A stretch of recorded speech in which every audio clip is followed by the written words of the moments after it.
오늘 우리에게 주신 말씀은 마태복음 24장 말씀 이어서 보겠습니다. 마태복음 24장 32절부터 51절까지 말씀입니다.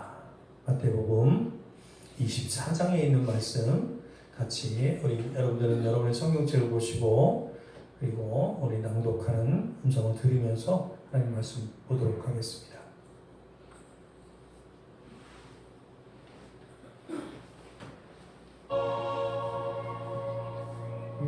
무화과 나무의 비유를 배우라. 그 가지가 연하여지고 잎사귀를 내면 여름이 가까운 줄을 아나니 이와 같이 너희도 이 모든 일을 보거든 인자가 가까이 곧 문 앞에 이른 줄 알라. 내가 진실로 너희에게 말하노니 이 세대가 지나가기 전에 이 일이 다 일어나리라. 천지는 없어질지언정 내 말은 없어지지 아니하리라. 그러나 그 날과 그 때는 아무도 모르나니 하늘의 천사들도 아들도 모르고 오직 아버지만 아시느니라. 노아의 때와 같이 인자의 임함도 그러하리라.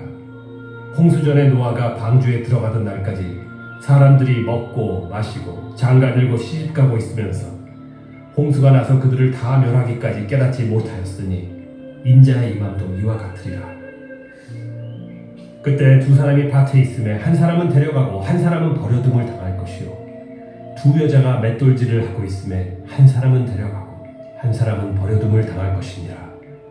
그러므로 깨어 있으라. 어느 날에 너희 주가 임하는지 너희가 알지 못함이니라. 너희도 아는 바니 만일 집주인이 도둑이 어느 시각에 올 줄을 알았더라면 깨어 있어 그 집을 뚫지 못하게 하였으리라. 이러므로 너희도 준비하고 있으라. 생각하지 않은 때에 인자가 오리라. 충성되고 지혜 있는 종이 되어 주인에게 그 집 사람들을 맡아 때를 따라 양식을 나눠줄 자가 누구냐. 주인이 올 때에 그 종이 이렇게 하는 것을 보면 그 종이 복이 있으리로다. 내가 진실로 너희에게 이르노니 주인이 그의 모든 소유를 그에게 맡기리라.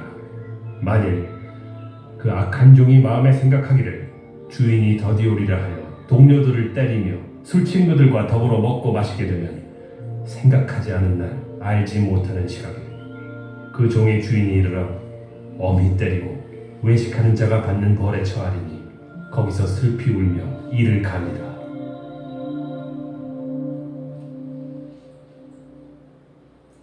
오늘은 복스러운 소망이라는 제목을 가지고 하나님 말씀 보도록 하겠습니다.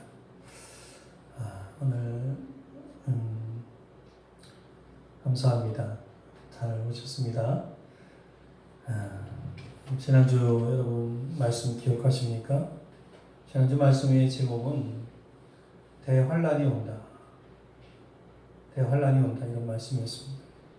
대환란은 누구를 위해서 온다고 그랬어요? 회개하지 않는 유대인들을 위해서 그리고 예수 믿지 않는 사람들을 위해서 마지막 기회를 주기 위해서 대환란을 올 것이다. 그리고 그 환란은 이전에도 없었고 이후에도 없을 성경에 있는 그들의 표현에 의하면 정말 이전에도 없었고 이후에도 없을 그런 무시무시한 환란이 될 것이다. 그런 말씀을 전했습니다. 오늘 우리가 읽은 이 32절부터 51절까지 이 소개되는 말씀은 그 대환란이 오기 전에 있게 될 휴거의 사건에 대해서 이야기하고 있는 그런 말씀입니다. 어떤 사람들이 이야기해요. 휴거가 어디 있냐? 어떻게 사람이 들림받게 되냐? 예수님이 오신다면 어떻게 사람이 이렇게 공중으로 제가 조금 전에 이렇게 요렇게 어떤 사람이 그린 그림인데 이거는 상상한 거죠. 저렇게 된다는 게 아니라 어떻게 저런 일이 벌어지게 되냐? 어떻게 사람이 들림받게 되냐? 하늘로 올라가게 될 거냐? 이런 얘기를 합니다. 성경에 휴거라는 말이 안 나오는데 어떻게 휴거가 일어나게 되냐? 이런 얘기를 하죠. 근데 여러분 한번 생각해 보세요. 여러분 삼위일체 하나님을 믿습니까? 믿어요? 믿어요, 안 믿어요? 김경 집사님 믿어요, 안 믿어요? 성부 하나님, 성자 하나님, 성령 하나님 믿죠? 여러분, 그런데 삼위일체라는 말이 성경에 나오나요? 안 나오거든요. 여러분, 이 신학은 성경에 근거하는 겁니다. 그래서 오늘 우리가 함께 보게 될 이 들림 사건, 이제 앞으로 아직 벌어진 일이 아니잖아요. 예수님이 이 땅에 다시 오시면 믿는 자들은 하늘로 다 올려져서 주님을 맞게 되는 이 들림의 사건은 오늘 본문에 보면 32절에서 소개하고 있어요. 우리 32절 말씀을 한번 참 말씀인데 한번 읽어볼까요? 시작.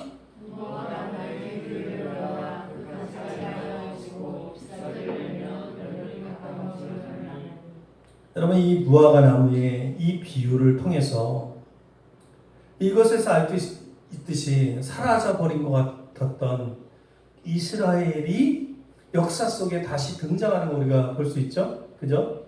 여러분, 무화과 나무는 성경에서 무엇을 상징한다고 했어요? 제가 여러 번 얘기했죠. 무화과 나무는 뭐예요? 이스라엘을 상징한다고 했어요. 그죠? 성경의 그 구약에서부터 신약까지의 전체 흐름에 보면 무화과 나무가 상징하는 건 이스라엘입니다. 근데 오늘 말씀해 보니까 예수님이 뭐라고 얘기하셨냐면 무화과 나무의 비유를 배우래요. 그러시면서 그 가지가 연하여지고 잎사귀를 내면 여름이 가까운 줄 알아라. 여러분, 겨울 내내 저 산에 가보면 파란 잎사귀 없습니다. 그죠? 소나무를 빼고는 잎사귀가 없어요. 근데 봄이 되면은 그 갈색의 그 나무에서 잎사귀가 나잖아요. 그죠? 그걸 보면 우리는 봄이 올 줄 압니다. 그죠? 그런 것처럼 예수님이 뭐라고 얘기하셨냐면 그 가지가 연하여지면 잎사귀를 내면 여름이 가까워질 것을 안다라고 이렇게 이야기하셨어요. 그럼 우리가 알다시피 이스라엘은 역사 속에서 언제 사라졌어요? 이스라엘은 역사 속에서 AD 70년에 사라졌어요. 그죠? 유대라고 하는 나라, 이스라엘이라고 하는 나라 예전에 있었죠. 고대에 있었어요. 근데 AD 70년이면 지금으로부터 몇 년 전이에요? 거의 2000년 전이잖아요. 그죠? 그때 누구에 의해서 멸망했어요? 로마 제국에 의해서 멸망했어요. 그 로마의 티투스 장군이 그 예루살렘을 점령하고 그 예루살렘 사람을 다 무너뜨리고 그 유대인들은 다 잡아가고 그리고 그들을 제가 여러 번 얘기했지만 그들 가운데 금이 숨겨져 있다고 생각해서 그 성령마다 다 무너뜨리고 그리고 여자들의 그 임신부의 배를 다 가르고 막 이러면서 금을 찾으려고. 그래서 이 이스라엘이라고 하는 나라는 1900년 전에 그러니까 AD 70년에 사라져버린 나라예요. 그러니까 지금으로부터 1900년 이전 그 이전에 사라져버리고 없어진 나라죠. 그러다가 이스라엘이 다시 언제 건국해요? 재건했다고 얘기했죠. 1948년 5월 14일에 이스라엘 초대 총리였던 벤구리온 총리 우리가 잘 알 거예요. 그때 이스라엘이 그 예전에 이스라엘 사람들이 살았던 지금의 이 팔레스타인으로 돌아와서 나라를 건설하죠. 요즘에 팔레스타인하고 이스라엘하고 막 말이 정말 많잖아요. 근데 그 사건 자체로만 보면 너무나 기적적인 사건 아니에요? 그죠? 죽은 것 같은 나무에 가지가 연해지고 잎사귀를 내게 되는 사건이 일어나게 됩니다. 그 예언인 거예요. 여러분, 그래서 이스라엘을 건국했습니다. 여러분, 이스라엘은 로마가 멸망시켰어요. 근데 로마는 언제 멸망했어요? 로마는 AD 476년에 멸망해요. 그죠? 로마는 사라져 버렸는데 고대 언어 뭐예요? 히브리어를 쓰던 그 유대인들이 1900년 동안 역사 속에서 사라졌다가 다 뿔뿔이 터지고 그렇다가 1900년 만에 다시 나라를 만들고 그 고대 언어를 다시 쓴다는 것은 있을 수 없는 일이죠. 그죠? 세계 어느 민족을 봐도 그런 민족은 없습니다. 그렇죠? 고대 많은 민족들이 있었어요. 그러나 그 민족들은 다 역사 속에 사라져버리고 말았습니다. 그러나 이 유대인들만이 다시 그 고도로 돌아와서 나라를 건설한 거예요. 근데 이게 구약 성경에 보면 예언이 있어요. 에스겔서 37장에 보면 예언이 있거든요. 그거에 대한 예언이 이루어진 거예요. 그러니까 그냥 이루어진 게 아니라 성경의 말씀이 성취됐다라는 것이죠. 아멘입니까?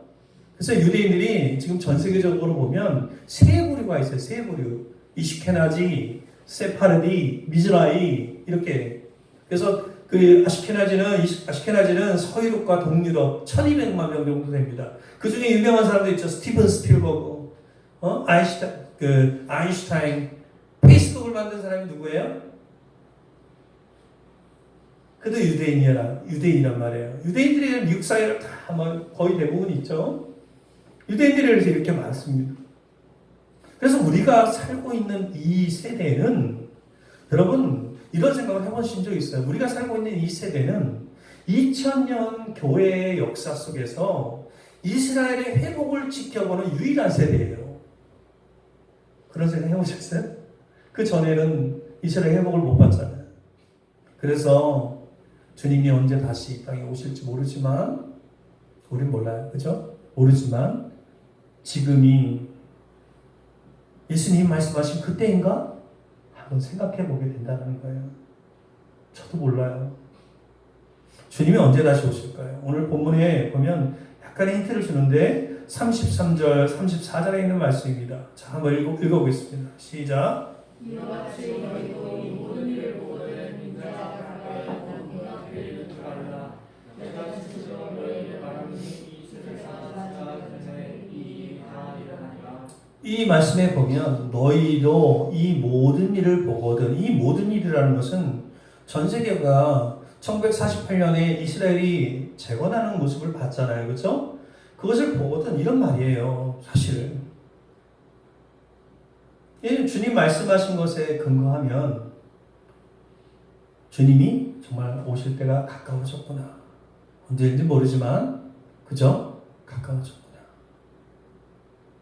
이 땅에 대환란이 오기 전에 주님이 오실 거예요. 그리고 이 땅의 성도들은 들려 올려져서 그 공중에서 주님을 뵙게 될 날이 올 것입니다. 이 사건이 언제임이에요? 40절, 41절에 보면 자, 그때 어떤 일이 일어나요? 자, 한번 보겠습니다. 40절, 41절 시작. 그때 두 사람이 밭에 있으면 한 사람은 데려가고 한 사람은 버려둠을 당할 것이요 두 여자가 맺어지려 하고 있으면 한 사람은 데려가고 한 사람은 버려둠을 당할 것이라. 여기 보면 그때 두 사람이 밭에 있는데 한 사람을 데려가고 한 사람은 버려둠을 당할 거다. 그러니까 이 말씀에 묘사된 것처럼 뜻하지 않는 시간에 주님이 오신다라는 거죠. 그죠? 그리고 다른 본문에 보면 주님이 어떻게 오신다면 도둑같이 오신다 그래서 도둑같이. 여러분 팔레스타인에 보면 대부분의 집들이 어떻게 되냐면 흙집이에요. 흙집. 그러니까 도둑이 언제 많이 침입해요? 낮에 침입해요? 밤에 침입해요? 밤에 많이 침입하죠. 근데 흙집이라서 도둑들이 그 벽을 뚫고 들어온다는 거예요. 근데 갑자기 온다는 거예요. 세상 사람들에게는 이거 누구를 향해서 말씀한 거냐면 세상 사람들에게는 주님의 날이 도둑같이 오는 거예요. 여러분 도둑은 언제 올지 모르죠? 그리고 나중에 도둑이 오고 나면 어휴 도둑이 왔네? 이렇게 되는 거잖아요. 근데 믿는 사람들에게는 어떻습니까? 하나님 나라가 도둑같이 오지 않아요. 왜냐하면 우리는 이미 그 나라의 풍성함을 알고 있고 내세를 소망하고 기다리고 있는 자이기 때문에 그렇습니다. 그래서 주님이 다시 오실 때 우리 두려워하는 게 아니라 지금 오셨으니까 두 팔 벌려 환영하는 거예요. 여러분 일상을 떠나지 않는 거예요. 여기 보면 두 사람이 밭에 있음에 라고 하고 맷돌질을 하고 있다고 이야기하고 있어요. 그죠? 그러니까 성도는 하나님의 나라를 기다리는 사람인데 그 기다리는 사람으로 하나님의 나라를 고대하면서 이 땅에서 열심을 다해서 그 나라에서 살고 준비하는 사람이에요. 그러니까 그 나라가 빨리 오게 되면 감사합니다라고 해서 얼른 가는 거지만 그 나라가 늦게 온다 해도 우리는 차근차근 준비해서 갈 수 있으니까 염려가 없는 것입니다. 그러므로 여러분 내세를 준비한다는 것은 이 일상을 떠나는 게 아닌 거예요. 그죠? 일상에서 열심히 주어진 일에 최선을 다하는 것입니다. 그래서 언제 부르셔도 언제 주님이 오셔도 하나님 나라를 갈 수 있는 하나님의 백성으로 사는 것입니다. 아멘입니까? 예수님께서도 36절, 44절에서 이 말씀을 하셨어요. 우리 36절 말씀을 한번 읽어볼게요. 한번 읽어보겠습니다. 시작.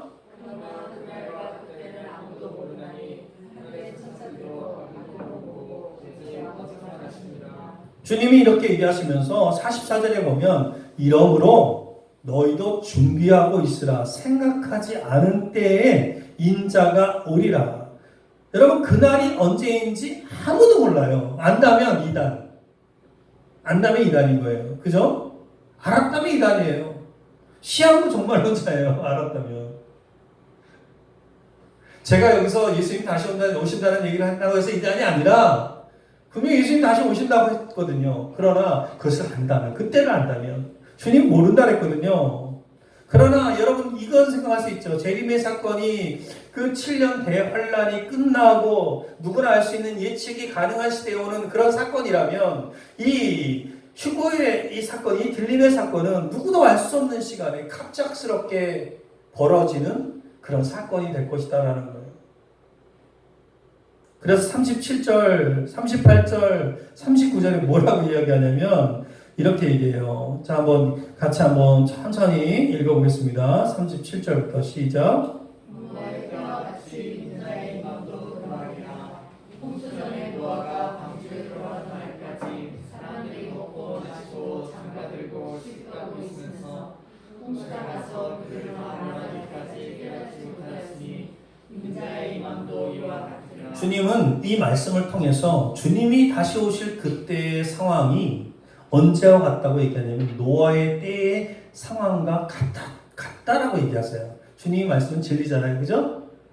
그럼 여러분 노아 시대 때 상황이 어땠어요? 노아 시대 때 홍수가 났죠? 그죠? 그때 그 노아의 시대 전까지는 비가 하늘에서 한 번도 내리지 않았어요. 성경에 그 창조과학자들도 이야기하죠. 비가 내리지 않고 어떻게 사람이 살 수 있는지에 대해서 충분히 설명하죠. 그래서 하늘의 궁창, 땅의 궁창 이런 것들이 있어서 사람들은 그 전까지는 비가 오지 않았는데 비가 온다는 이야기를 들었을 때 이건 허무맹랑한 이야기다라고 믿지 않았어요. 그래서 홍수가 나서 멸망했는데도 그냥 사람들은 그저 시집가고 장가가고 먹고 사는데 거기에 그 파묻혀 살아서 지냈습니다. 홍수가 날 때까지 그들은 몰랐다는 얘기예요. 근데 그들이 왜 망했어요? 왜 그들이 그 노아의 홍수의 심판이 임하게 된 거예요? 여러분 그래서 우리가 그랜드 캐년이나 이런 데 가보면 다 노아의 홍수의 흔적 아닙니까? 그게 그랜드 캐년에만 있는 게 아니라 제가 아프리카에 가보니까요. 아프리카 저기 남아프리카 공화국에도 그런 흔적이 있고요. 중국에도 있고요. 우리나라에도 어디 있습니까? 저쪽에 그 청송에 가면 무슨 산이 있죠? 주황산. 가보세요. 다 보면 다 노아의 홍수의 흔적들이 있어요.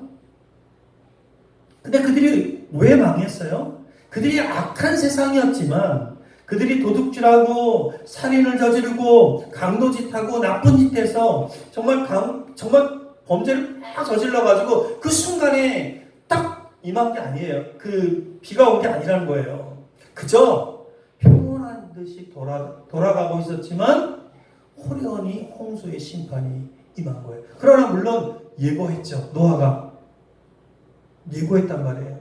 비가 올 거다. 비가 올 거다. 근데 사람들은 안 믿었어요. 여러분 오늘 본문에도 뭐라고 얘기하냐면 똑같이 일을 하는 두 사람이 있죠. 그죠? 근데 한 사람은 데려가고 한 사람을 버려둠을 당하는 거예요. 그렇다면 노아 홍수 때처럼 종말의 때에도 사람들이 알지 못하는 때에 구원과 멸망이 임할 것이기 때문에 우리는 그것을 알고 있어야 한다는 거예요. 그죠? 그럴 때 우리는 어떻게 돼요? 주님 뭐라고 얘기하셨냐면 깨어있으라 이렇게 얘기했어요. 깨어있으라. 제가 이 말씀을 근거해서 하나 믿는 게 있다면 뭘 믿냐면 여러분 노아의 홍수가 있었을 때 노아와 노아의 그 가족들은 구원받았습니다. 그죠? 기억하시죠? 그때 몇 명이 살았어요? 8명이 살았어요. 노아의 세 아들과 며느리, 노아의 아내까지 해서 8명이 살았어요. 그죠?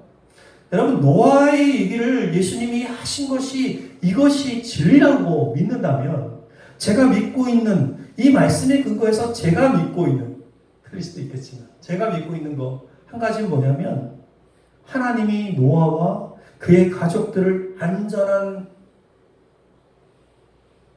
도피처로 옮기셨죠? 그게 뭐예요? 방주. 그죠? 근데 이 방주는 뭐를 상징하는 걸 알았어요? 예수 그리스도를 상징한다 그랬어요. 그죠? 그렇게 방주로 옮기셨듯이 세상을 심판하시기 전에 대환란이 오기 전에 이 땅에 이 대환란이 시작되기 전에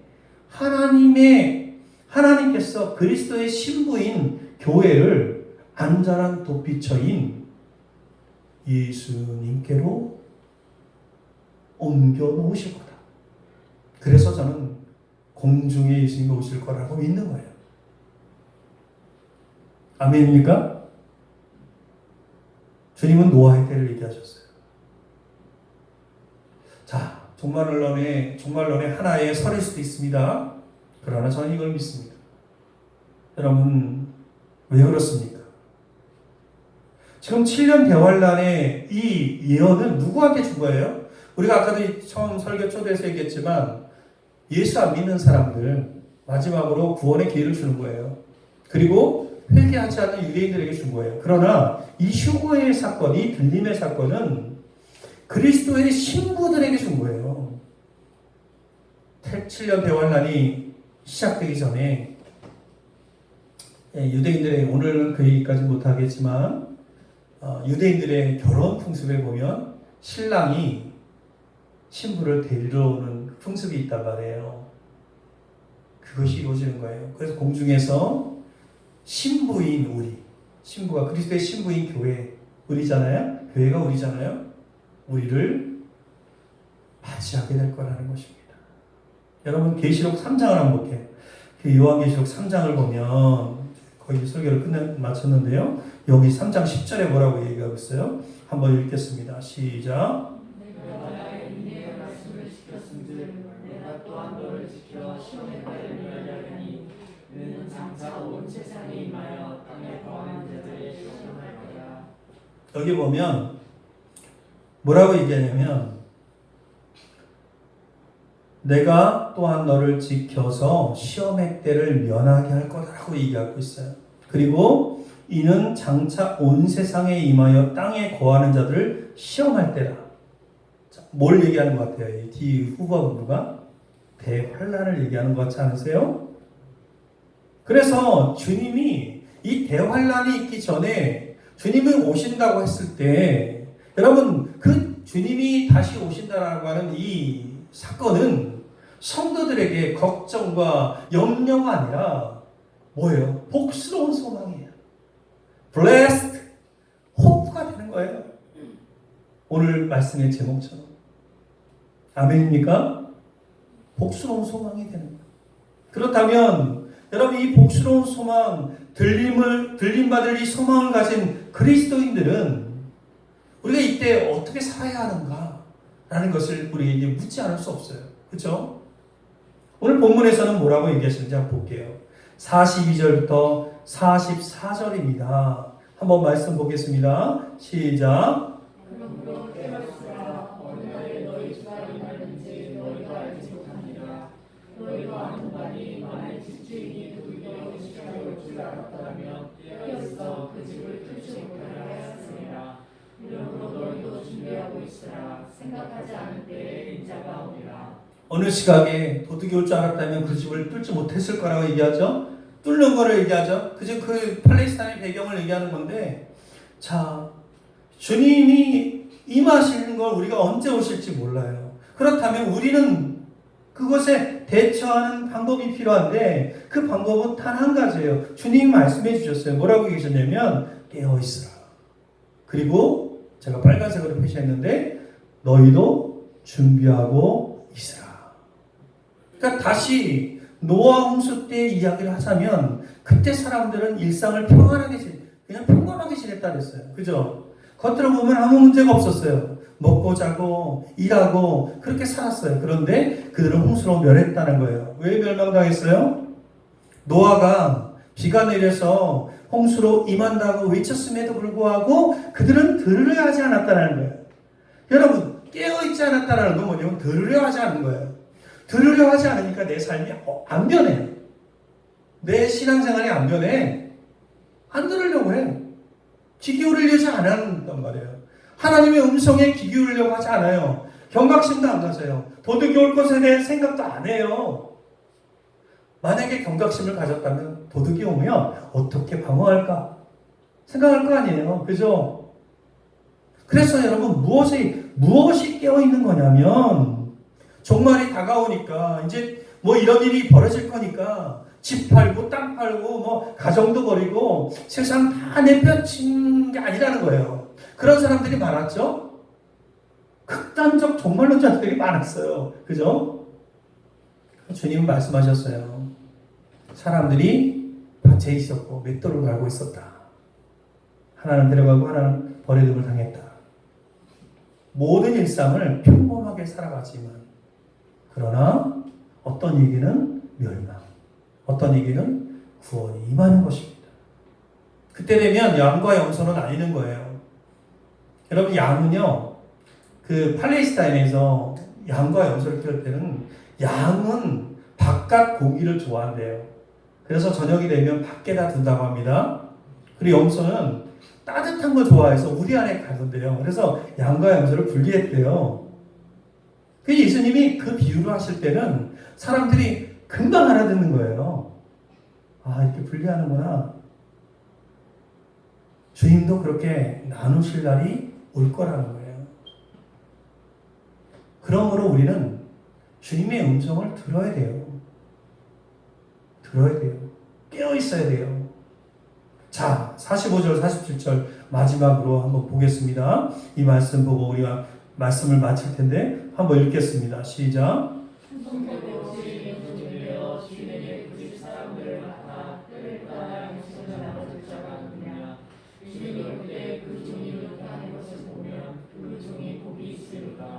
내가 진실로 너에게 이르노니 주인이 그의 모든 소유를 내게 맡기라. 여러분, 우리가 똑같은 일상을 평범하게 살아가지만 깨어있으면 무엇과 관계 있는 거냐면 지금 이 말씀 속에서 보면 때를 따라 양식을 나눠줄 자가 어디 있느냐, 누구냐라고 이렇게 얘기하죠. 그러니까 양식과 관련이 있어요. 양식. 깨어있는다는 거는. 자, 무슨 얘기냐면 아까 음성이라고 했잖아요. 양식. 음성이 뭐예요? 하나님의 음성이 뭐예요? 말씀 아닙니까? 성경 말씀? 그러니까 충성되고 지혜 있는 종이 주인에게 그 집 사람들을 맡아 때를 따라 양식을 나눠주는 사람이에요. 그죠? 그러니까 주인이 맡긴 양식을 제때로 나눠주는 것이 깨어있는 거예요. 아멘입니까? 주인이 나눠준 양식이 있어요. 여기서 양식은 뭐라 그랬어요? 하나님의 말씀이에요. 그러니까 모든 사람이 일상을 평범하게 살아가고 있지만 그 일상의 평범한 삶 속에서 말씀을 제대로 나누어주는 사람이 깨어있는 사람이. 아멘입니까? 그러니까 주님을 따르는 성도는 주님을 따르는 충성되고 지혜 있는 종이 되어서 양식을 때를 따라 나눠주는 사람이 돼야 돼요. 여러분 여기에 보면 때를 따라라는 말이 나오죠. 어느 때입니까? 나에게 주어진 때. 그리고 주님이 오심이 임박한 이때 뭘 나눠줘야 돼요? 복음을 전해야 되는 거예요. 아멘입니까? 왜요? 안전하면 구원받는 사람의 수가 줄어들잖아요. 그죠? 여러분 한번 생각해보세요. 물에 빠져 사람들이 죽어가고 있는데 뭘 던져야 돼요? 튜브 던져야 되잖아요. 그죠? 근데 멀쩡히 그냥 보고 있어. 그냥 죽는 거예요. 죽는 거예요. 그러니까 양식을 전해주는 자로, 전도하는 자로, 복음을 전하는 자로 살아야 되는 거예요. 아멘입니까? 아멘이에요? 오늘 말씀 그거 얘기하고 있어요. 아멘, 아멘. 여러분 아멘 해주셔야 돼요. 아멘이니까? 주님의 말씀하시는 이 음성을 들어야 돼요. 그리고 내가 양식을 먹어야 돼요. 내가 영의 양식 말씀을 먹어야 살죠. 그죠? 나도 먹고 다른 사람도 먹여야 되는 거예요. 나만 먹는 게 아니라 다른 사람도 먹일 수 있어야 돼요. 그렇지 않아도 되는 성도는 없습니다. 목사님이 하는 거라고요? 아닙니다. 다 하는 거예요. 성도는 하나님의 양이기 때문에 주인이 주는 양식을 먹어야 돼요. 그죠? 양은 주인이 주는 양식을 먹어야 돼요. 하나님의 음성을 들어야 돼요. 그리고 예수님의 신부이기 때문에 신랑인 예수님과 교제하며 살아야 돼요. 그죠? 내가 부모님을 사랑한다고 하면서 부모님한테 전화 한 통 안 해. 집에서 같이 사는데 아는 체도 안 하고 모르는 척해. 사랑하는 거예요? 교제하는 거예요? 그거 아니거든요. 그죠?